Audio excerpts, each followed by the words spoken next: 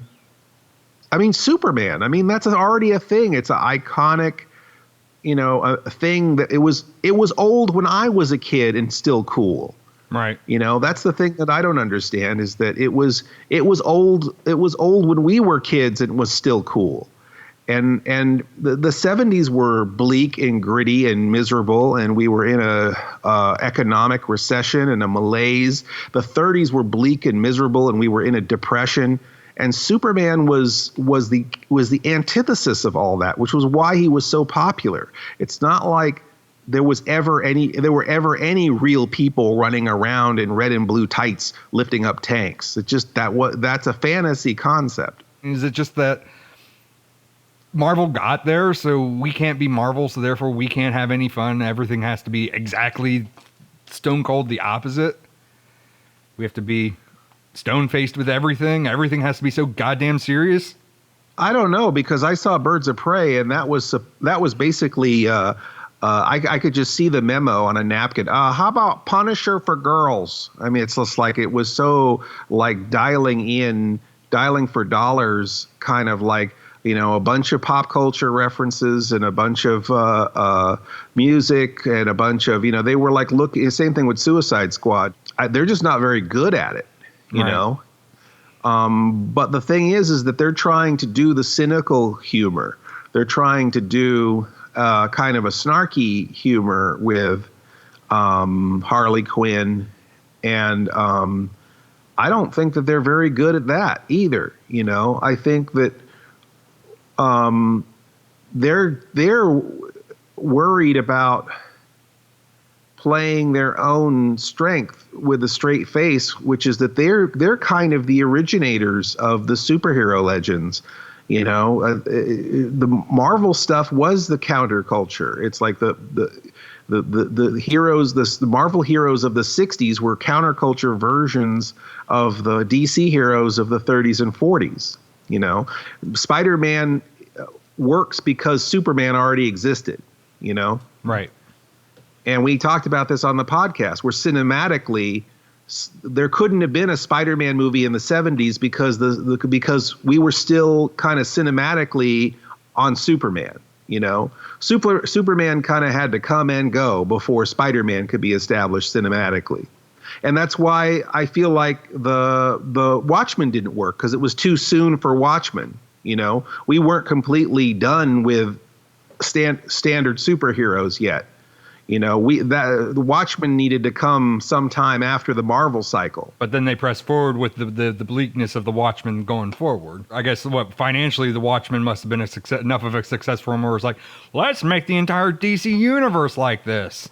But I don't think Watchmen was a financial success. That's the weird part about it. Sure, I think it was. Oh, was it? It might have been. Because that was a super expensive movie. And, that was one of Zack Snyder's first movies, and that's what led into all the, that led into Man of Steel and Justice League and all that stuff. That's why Zack Snyder has been in control ever since, because Watchmen did so well that he kind of latched on from there on out. I liked Watchmen and I enjoyed Watchmen, but I don't want everything to be Watchmen. Budget was 130 to 138 million. Box office taken was 185 million. So that seems like that's probably a break even.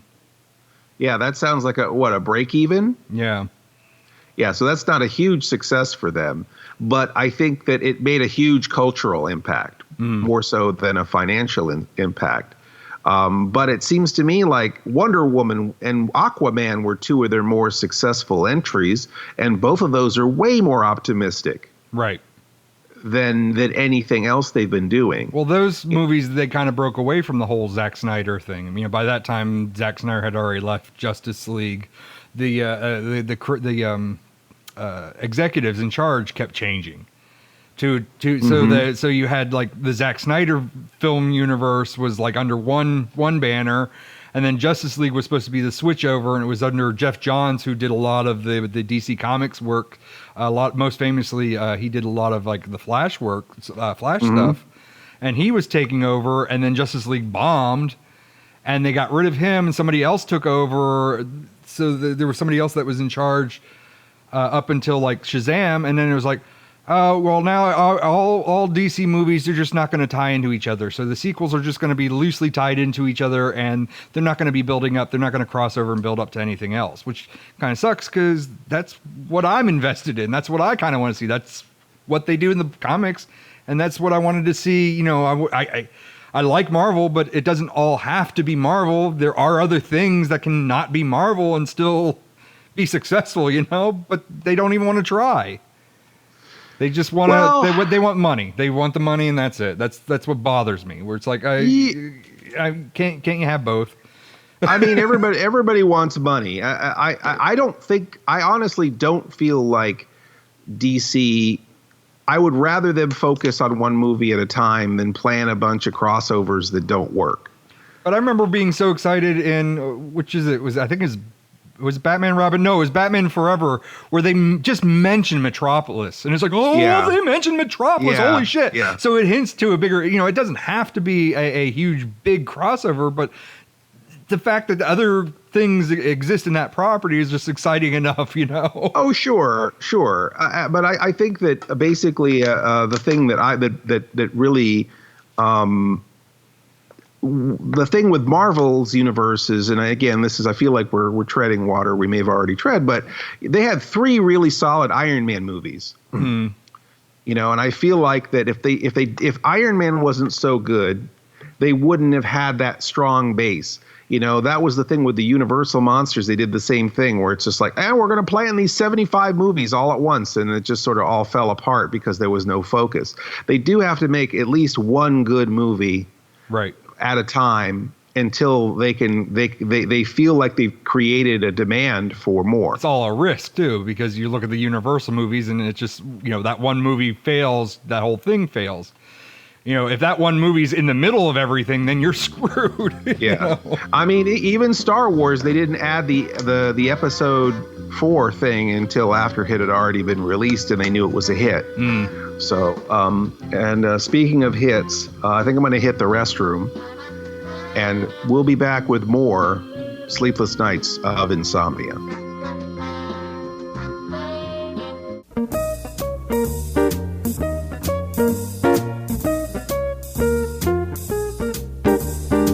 Greetings, Insomniacs. You just caught Mr. Lobo contemplating where his life went wrong. This morning I came downstairs and I'm like, what's all this crap? And I realized all this crap is me. I mean, not the me, but a little me. An actual figure of Mr. Lobo. You have been asking for figures and bobbleheads for over 10 years. It's like, Mr. Lobo, I gotta have a doll. I gotta have this. It's like, that's a hard game to play. And we wanted to do it right, you know. We didn't want to sell you a bunch of junk. And if you want the Mr. Lobo, please, today, go to Mr. Lobo, actually go to OSI's Store Envy store. So the OSI Store Envy shop, pick up your Mr. Lobo. It says pre-order, but they're ready. They're ready to go. So get your Mr. Lobo Naughty Noggins today. And you think they should get him today? Yes, he does think you should get one today. So don't disappoint him. This is Mr. Lobo signing off. Get your Mr. Lobo Naughty Noggins today at www.osi74.storenvy.com. Paul, stop. We already did that. We did that last segment. Oh. But we're still talking about Justice League. They want to release this. Those of you out there who aren't nerds, Nerds! They wanted to release this. I don't know. I don't know if the chronic diarrhea is to blame for all this, but I feel like they're trying to go back to everything that's been sitting on the shelf or is half made or is sort of made or is something that properties that they still have under contract or under control. But somehow, some way, they started talking about the Zack Snyder version of the Justice League, which was not released. It was handed over to Joss Whedon, right? Yeah, Joss Whedon. Joss Whedon. Well, I can't say that kid's name to save my life. That kid who is my own age. That kid. I mean, I might be older than him. What had happened was that Joss Whedon. Well, the rumor was that they were trying to push him out anyway and try to change gears and become more Marvel-like. And less gritty. So the rumor was that they were trying to find ways of pushing him out because he had already filmed, I think, like more than half of, if not the entire thing of Justice League before they decided they wanted to reboot it. Not to make the story sad, but his daughter had committed suicide, so he had to leave the project for that reason.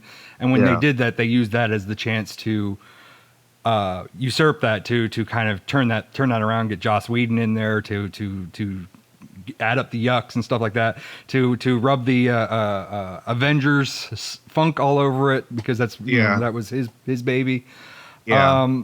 But I think ever since it had come out, it had flopped. And I think Zack Snyder started the movement himself because he's been doing a lot of the hashtag release the Zack Snyder cut. He had done a lot of interviews and stuff where he's like, yeah, it's done except for like some of the the animations and stuff like that. It's pretty much done. It just, Warner Brothers just decided to change gears. And he's like, in a day and age where they release the director's cut of almost anything and everything and the extended edition and this and that why not release, they have it. It wouldn't cost them anything more. It would cost them a little bit more to do the animation or whatever, but just finish it and just put it out there. What harm does it do? But it was just kind of so weird because like everybody up until that point was shitting on Zack Snyder. All the fans hated Zack Snyder. They hated the gritty Batman. They hated the gritty Superman. They hated the whole rush job of Batman versus Superman. They hated all this stuff. They hated Justice League. And then it was like, oh, the Zack Snyder cut? Oh, we love that. We want that. It's like, what? Is this the same audience? This is social media, I guess. This is how social media works. And you just hear from different fans from it. And how do we're talking about canon and storytelling and all that. It's like, on the one hand, it's like, I don't like, the part about that bothers me is that, when you buy a ticket to a movie, I feel like you enter, you're being made a promise that the people who were making that movie had an idea, committed to it. This is the story they wanted to tell. This is the direction they're going. And you are trusting them to take you to that magical place for 2 hours or whatever. And to totally go, but if you want this, hey, how about this thing? Oh, well, if you like this story better, we'll just do it this way. Oh, you didn't like the last 3 Star Wars movies? No problem. We'll make 3 more Star Wars movies, and you'll like those better. I feel like, what kind of confidence do you have to even buy that ticket anymore if the people who are running the store don't even know what they're giving you? And there's always take backsies. There's always a way to just, make you pay that $7 over and over again, or $14 now. Sorry. I'm living in the 90s. Make you pay that however much it is, insert amount of money here to see that movie. $14.99 for a freaking digital download or whatever ridiculousness that they think they can get. It was $25 to buy Scoob. Oh my God. And it was digital and I didn't even get a f***ing disc. Oh my God. You paid $25 for Scoob? $25 for Scoob. Because it's, Scoob. because of the whole chronic. We're saying the same thing. Yes. Scoob. Because of the whole chronic diarrhea, this Scoob wasn't released in theaters, so this was to make up for it not being in theaters. But at least this version, because I've seen with Trolls World Tour, you paid $25 and you had 24 hours to watch that, and that was it. least with Scoob, I get to keep the goddamn thing, but I didn't get a disc with it. It's just that's it. And I had just missed the special edition where, if you bought it within a certain amount of time, they gave you a bunch of old Scooby-Doo episodes. No, I just got the movie. Wow. That is unbelievable. The amount of money, the industry is so fat and overfed. And it's just like, oh, we're used to fleecing people. It's like the record industry. It's like, oh, man, we're used to people paying $20 for 4 cents worth of plastic. What are we going to do now that we can't completely gouge people anymore? I guess we might as well go under, because we can't possibly make these movies less expensively. We can't possibly charge people a little bit less money and make it more reasonable for a family to go to the movies. We'd rather salt the earth and just go down in flames before we actually, try to give people value for their money. And at least you got a 4 cents piece of plastic. I didn't even get anything. I got ones and zeros. I got something that, like, 2 months from now they can decide, hey, you know what? We don't want this out there anymore. We want somebody to buy a new edition, so we're just gonna rescind this digital media and make you buy it a different way. And you and I, Paul, we agonize over it. We're like, oh man, someone paid $1 for this podcast. I hope it's worth their $1 for them. Maybe we should start offering refunds if they feel like the show's not worth $1. I mean, we agonize over that $1 we're trying to, that it's on a volunteer basis. We're trying to justify it. We're trying to Justice League it. We're trying to justify it. All the work that we're doing, and maybe we're hoping that that we're giving people their $1 worth, and then it's just people who are just fleecing the public, and they're fleecing their investors too. I mean, the whole industry is just run on the whims of rich crazies who don't know anything, have no connection to the audience, nor do they care. They're just it's just frustrating. So that's your review of Scoob, huh? That is not my review of Scoob. But it is a little bit, we are talking about cartoon characters and Warner things. It is interesting. I guess everything, they're going back to everything and just trying to repurpose it, right? Well, everything that was popular in the 80s is now up for grabs again, so it's coming back around. Is it just nostalgia, or is it just sort of like we're just going back to whatever made us $1? Anything that ever made us $1, maybe there's one more nickel we can squeeze out of it. We're the first generation that was basically fed actual 30-minute commercials for like our entire lifetime, so we were already bred to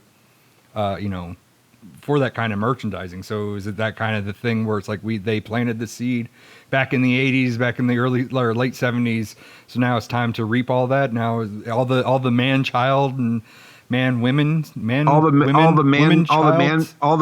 man and women babies, the women man babies, the man women babies. Yes. I guess we don't have to be gender specific. Adult babies, adult diapers, all the adult diapers of the world, like ourselves. I guess because young people, and let's make gross generalizations now, right, about everyone. But young people don't buy as much physical stuff, right? They're happy with a download, right? Right. Older people are the ones who are buying the toys and the T-shirts, right? Is that the assumption? The thing is that, like, unfortunately for me, like, we have our hardcore fans who see the value in the work that we do, but more often than not, it's much easier to sell a sticker or a T-shirt than it is to get people to pay for a piece of entertainment. I don't know if that directly relates to any of this. They want to remember that media instead of actually sitting down and watching that media. So with that sticker, they can just remember that thing instead of buying that thing. I guess that's true. I guess that's how that works. I get, for some people it is. I think it's the idea of it that they really like more so than the thing itself. Or like, I feel like with Star Wars, it's kind of like that too, where it's like a status symbol. That's all my toys on my shelf. That's just all my memories of Star Wars. I don't even remember the last time I watched the original trilogy, to tell you the truth. I guess there's probably something to be said for that too. I mean, as much as I like Scooby-Doo, I think the last ones that I really watched was the one that had me on When it. did this happen? You were in Scooby-Doo when this happened? I was on Scooby-Doo, yes, sort of. Apparently, they did an XP. It's called an XP of Mr. Lobo, where they kind of did an inspired character off of me, sort of. I think there were several influences in there, but Professor Ruffalo was a character on Scooby-Doo who was the slime monster. This was at the time we were doing our slime line DVDs, Cinema Insomnia. Beware the Beast from Below is the episode, and it was the Scooby-Doo Mysteries Incorporated. The villain in the first episode kind of looks like Mr. Lobo. And at first I thought maybe that might be a coincidence. I had actually gotten a phone call from someone at Cartoon Network asking me if I was watching the new Scooby-Doo. And I said, no, I'm not. And they said, well, we think you should. And it's like, okay, well, thanks. And I think I will. And I had no idea why. And then suddenly a flood of people saying, oh, my God, that's so Mr. Lobo. That character looks like Mr. Lobo. So I started getting a little bit of that. And then I asked some people that I knew who were animators, and they're saying, yes, that character is somewhat based off of you. So that whole season has a bunch of weird, obscure references to horror and sci-fi things. And like I said, I don't think I'm the only influence on that character, but there's definitely some Mr. Lobo inspiration, I guess. I mean, I can't deny it anymore. Wikipedia tells me it's true. And if the Wikipedia tells you it's true, it must be true. Yeah, it has to be. But it is an interesting thing because I feel like that and Chris Jericho are the two things that people ask about all the time. What's it like being a character on Scooby-Doo? What's it like having Chris Jericho call you a fag? Those are the two things that people ask me about the most. Being vaguely referenced on a TV show and being vaguely insulted by a wrestler. That is what's going to be my epitaph on my tombstone. I'm going to make sure that's what's written on it. Mm-hmm. Even if I have to put spray paint on it. I mean, like envisioning the Scooby Gang with their flashlights finding my headstone. Here lies Professor Ruffalo. Chris Jericho called it a fag. And we're sorry for using language like that on Scooby-Doo. We won't, about connection with Scooby-Doo. We won't ever mention Chris Jericho again. Yeah. And we'll be back with more Sleepless Nights of Insomnia. We now return to the ABC Saturday Preview Special. I think I like the Super Friends because I'm into macho images and, Batman, Robin. I liked Alakazam, Scooby-Doo, Puppy Hour. Dudley Do-Right. I liked him because, actually, I liked his horse. Soupy Sales. Rocky, Squirrel, and Bullwinkle, his friend, they were buddies, and then Boris and all the bad guys. You are not a nice man. I can't believe it. That cube is magic. I think you're all wet. I'll get you for this. He needs to cool off. Bruno, help me! Nice going, Rubik. Gotcha. Oh, no! Rubik will take care of bad men. That cube can do anything. Now, there's a new group that's invading ABC Saturday Morning. Now, they're not animated. They're very much alive, and they're fast becoming one of the hottest things in the music business. This year, they bring a different approach to learning a new language. Here they are. Menudo on ABC.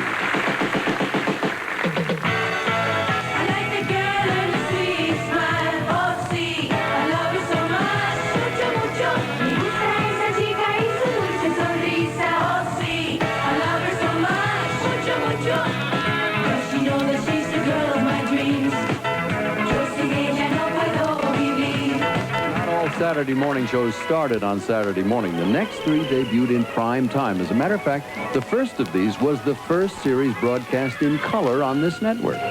Meet George Jetson.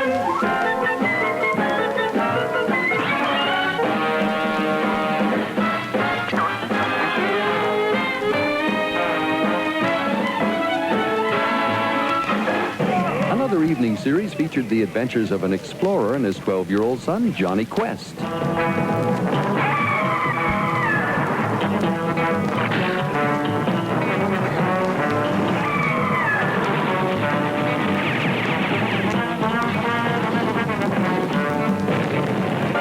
And here's the smoothest operator in the alleys. Top Cat, the most effectual Top Cat, whose intellectual close friends get to call him DC, providing its dignity. Top Cat, the indisputable leader of the gang. He's the boss, he's the vet, he's the championship, he's the most tip-top Top Cat. You know, we could go on with this until, well, I guess Saturday morning, but our time's about up. And before we go, here's a look at the shows that'll be giving you that special feeling this fall on ABC's Saturday morning. Paul, I know we're not talking about Scooby-Doo. Or we're actually kind of are talking about Scooby-Doo, but we're not talking about Scoob, the movie Scoob. You know, yeah, Saturday I mean, there is a fine difference between what we're talking about, whether or not we're talking about Scoob, and we're definitely not talking about Scoob. We've drawn that line in the sand. Paul can tell us whether or not we're right or wrong. And you know, when the trailer for Scoob came out, I just thought, and this is sort of still not talking about it because I'm talking about the trailer. I just thought that Scoob is talking too much. I mean, I don't know if I could handle a whole movie with Scoob narrating, you know, a la the Wonder Years, his whole life to me with that voice. I think I could only take about 3 minutes of that voice.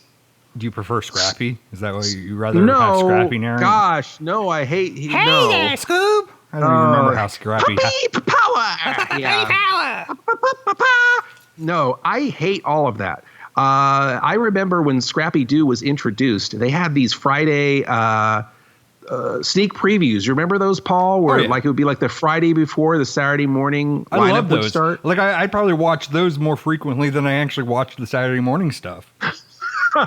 It was all the news you could use. You could fake your way through any conversation about any cartoon after seeing that sneak preview. Well, oh yeah, Turbo Teen? Yeah, the guy turns into a car. Yeah, I saw that one. Yeah, I mean that's all you need to know. I mean honestly, Big Friday night, the Big Friday thing, yeah, all you needed to know about Rubik's is just what you saw on Big Friday. You didn't need to actually watch Rubik's. Rubik the Amazing Cube. Now, those of you who don't know, there was a very popular puzzle game called Rubik's Cube, and you would work it with your hands, and it was just basically a multi-sided cube that you could you try to get all the sides a different color, or you know, there would be a red side or blue side, a yellow side. And so, you know, if you turn the pieces, turn this cube together, you create, you know, a Rubik's Cube. You look at it, Google it, for God's sakes. But anyhow, it was so immensely popular. I remember, like, you know, That's Incredible and TV shows like that. They always have like a bunch of wonder kids, you know, quickly doing the Rubik's Cube in 30 seconds and slamming it down, and all the sides would be perfect. I used to just peel off the stickers and eat them. You peeled off the stickers and didn't even do the puzzle. It was all black, all sides. So yeah, you won. I won, and I ate something. Time to go to the emergency room. Get your stomach pumped. I would pry them apart with a screwdriver, and then put all the pieces in the right place, and then it would snap together with all the things on the right side. I don't think that's how you're supposed to do it either. The other thing I thought was funny is, do you remember Crazy Magazine? That was like the Mad Magazine knockoff. Kind of. They had a Rubik's Cube solution on the inside back page, and it was basically like a paper cube that you cut out and glued over the top of your Rubik's Cube that had all the sides already finished on it. So you just would glue this box around your Rubik's Cube that made it look like it was done. I think I remember that page. I ate it. Oh, that's wonderful. But anyhow, Rubik's Cube was not a personality. It was not a character. It was just a game, you know. It would be like if someone made a cartoon out of a yo-yo. It doesn't make any sense that it would be a anthropomorphized character. And they made him like a little kind of magical brownie kind of thing, where they put like a funny little elf face on the front of the Rubik's Cube, like a blue face with long ears and a funny round nose. And I think sometimes they even gave him feet. And it was horrifying to see this puzzle cube with a face and feet. I remember I showed it to my kids and they were like horrified. Like, don't ever show that to me again. I'm never going to finish a Rubik's Cube ever in my life because I don't want to see that thing. So anyhow, they tried to do a cartoon. Pac-Man had a cartoon, so Rubik's Cube thought, why not? We need a cartoon also. But anyhow, they had Dragon's Lair, right? All of those were amazing. Paul, do you know what year that Saturday morning special where they had the 13 Ghosts of Scooby-Doo? And it was Weird Al hosting it, I think. Yeah. It was like, I remember it like yesterday, 1984. It was a great year. Yes. George Orwell's 1984 with Weird Al Yankovic. I remember that because didn't that episode take place in Disney? No, that was not Disney, Paul. Disney? I believe that was Knott's Berry Farm. The amusement park, you mean? The amusement park where they filmed the special? Interesting, because it was on ABC, and ABC, well, I don't know if they were owned by Disney then, but it would have made sense to be Disney. I don't think they were then. Yeah, ABC definitely would have put it in Disney World had it been a little later. But Hanna-Barbera always kind of filmed their stuff in amusement parks. Like Banana Splits was shot in an amusement park. Kiss versus the Phantom of the Park. I feel like Hanna-Barbera just figures like, how do we get some cheap production value? Oh, okay, we'll just film in an abandoned amusement park. Isn't that what all the villains on Scooby-Doo do? They just set up in an abandoned amusement park. They run through an abandoned. Anytime you mention Scooby-Doo, that's the first thing that I just imagine. It's just a haunted amusement park. Because isn't that's in the opening credits? Oh yeah, it is in the opening credits. But so they filmed this thing in an amusement park, and they're they're riding the bumper cars, and they were on the roller coasters, and it's Weird Al Yankovic and I believe there was a guy in a Scrappy-Doo costume, and then I think a Scooby-Doo too, right, Paul? They had a Scooby-Doo and a Scrappy-Doo, and they had the voice actors doing the voices. I don't know what sad bastard was inside those costumes in a hot amusement park all day. This is furries back before there were furries. So this is what this created furries. This is why we have furries today, is because of mascot costumes at an amusement park. Is it because Scooby-Doo and Scrappy mated? Is that how we have furries today? Is that what you were trying to say? No, Paul. I am not trying to say that Scooby. That's what it sounded like to me. Scrappy were yiffing each other. That never happened. So let's strike that from the record. Copy stricken from the record. They would have these previews, and they would just basically have a bunch of skits wrapped around, host segments wrapped around little. I don't think they showed whole cartoons, did they? They just showed little. They're just snippets and stuff like that. Snippets, right? Just kind of a highlight reel of each cartoon that you can expect. Sometimes maybe like the title sequence. The Littles or Trollkins or the Snorks or Dungeons and Dragons. Dungeons and Dragons. It was an exciting thing that we looked forward to every year. These kind of this wrap up of what was to come. I mean, Saturday morning cartoons were a wonderful thing once upon a time. I mean, you worked hard at school all week long, and for whatever reason, they figured, mom and dad are hungover on Saturday morning, and they've got all these these adults that just want to sleep in, and they just took advantage of that and just made a bunch of great programming for kids early on Saturday morning, because you got all these kids that are used to getting up early to go to school. I don't know about great programming. I mean, how great programming what happened in 1988 when the cast of Mr. Belvedere hosted? I mean, what was that like? I don't know about great programming. Didn't they have Growing Pains host one of those things? Perfect Strangers, Growing Pains, Roseanne Barr, and the cast of Family Matters. I love this one. 1985, hosted by Tony Danza, featuring Mary Lou Retton and the droids of Star Wars.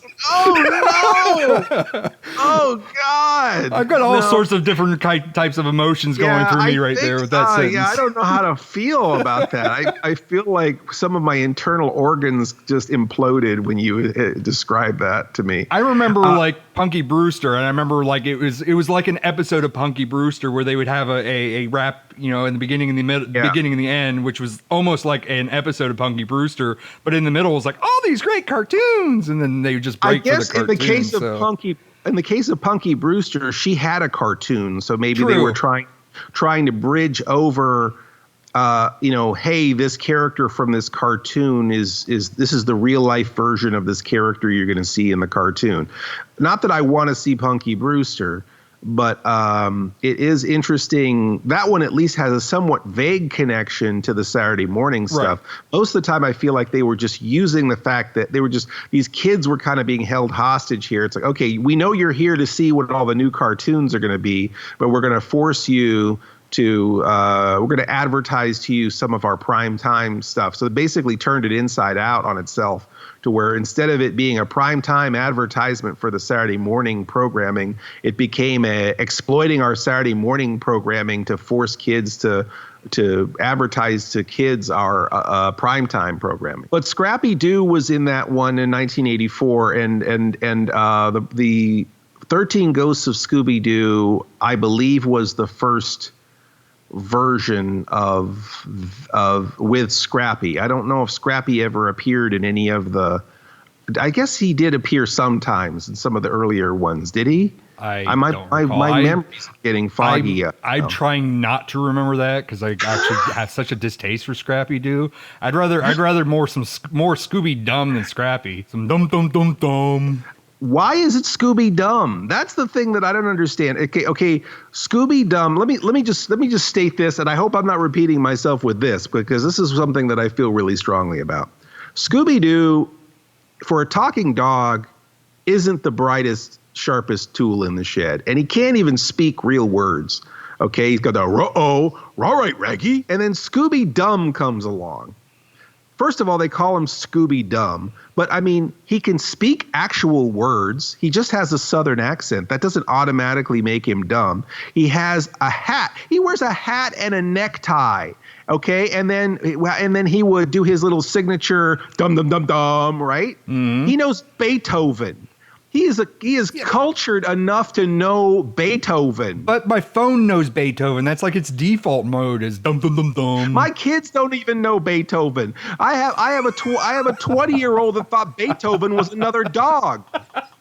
Beethoven is not a dog. Beethoven is a composer of classical music. Even Scooby Dumb knows this. And he's not Scooby Dumb. He's just Southern. Hokey Finoki Swamp in Georgia. Wow, just some gross characterization. This is why we have racism in America, is because of our gross characterization of the South. We've just kept them angry forever by just making them look like idiots. Now, how did they relate to Scooby D? Was Scooby D a cousin? Well, Scooby Dumb is a cousin to Scooby Doo, and Scooby D is a cousin to Scooby, but I don't know how she's related to Scooby Dumb. I kind of thought she was sort of coming on to Scooby, but maybe I'm remembering that wrong. But I guess they're just dogs, right? I mean, if dogs, it is that Southern stereotype, you might not be wrong.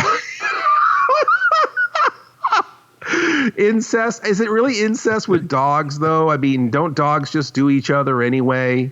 I mean, that's why they call it doggy style, right? Oh, God damn it, Paul. We're talking about we were talking about Ginger and Marianne and how you're a Mrs. Howell. Yeah. Oh, right? Lovey. Yeah. Lovey. So I'm a Velma person. Like, I think there are people who like Velma, people who like Daphne. Are you a Velma or a Daphne? Well, I mean, is there a third option? I mean, there's not really a third option. I mean, I guess it would have to be a Scooby Doo. You're gonna go doggy style again on this. Back to doggy. It always goes back to doggy style. God damn it! Oh Jesus! God, no wonder furries love this show. I have so many furry fans. Like, Mr. Lobo has the most amount of furry fans of any horror movie host. I will be in a men's restroom at a Chinese buffet, and a guy in a fox costume will be using the urinal next to me, and be like, "Oh, hey, Mr. Lobo, how's it going?" I'm like, "Oh, hi, Mr. Foxy. How do you know? Look, can we talk about this after we're done with our business?" I'm going to try to push that fox costume deeper into my closet and hide it so that nobody else knows that I stalked Lobo in a fox costume. Hey, God, you haunt me as the antique dealer. I haunt you as the furry. We'll call it. That was you. You're Mr. Foxy. Now that Foxy. Makes sense. I'm pantsless. The lack of pants should have given it away. It bothers me how much furries are maligned, because I don't think that that's fair. I mean, because to be honest, like, nobody would ask to wake up one morning and be attracted to animated animals. I don't think that anyone would ask for that. And if you're wired that way, you're already going to have a hard road. Why would you punch down that person? I just feel like that's just not necessary. Being a child of the 80s, that all you have to do is just say the Olympics. Animal Olympics. And the whole cheetah thing and Cheetara. I was so hot for Cheetara from the Thundercats. No, I was talking about the cheetah from the Animal Olympics. Oh, just the cheetah? Yeah, the cheetah chick. It was her and the goat, and they had a relationship by the end of the movie. Hot stuff. Oh, hot stuff. Animal Olympics. The short animal, not Animal Olympics. Yeah, it was Animal Olympics, wasn't it? Yeah, something like that. Or was it Animal Olympics? But that you're talking about that animated special. Yes. It was supposed with to be all several. of those very extremely well animated and cut athletic animals. I think the animators of the 70s and 80s created the furries of today. I mean, not genetically created, but I feel like people. Well, maybe a lot. I know some people grew up like when Bugs Bunny would dress in drag. Mm-hmm. I mean, I think people are lying if they say they didn't at least once think that Spider-Man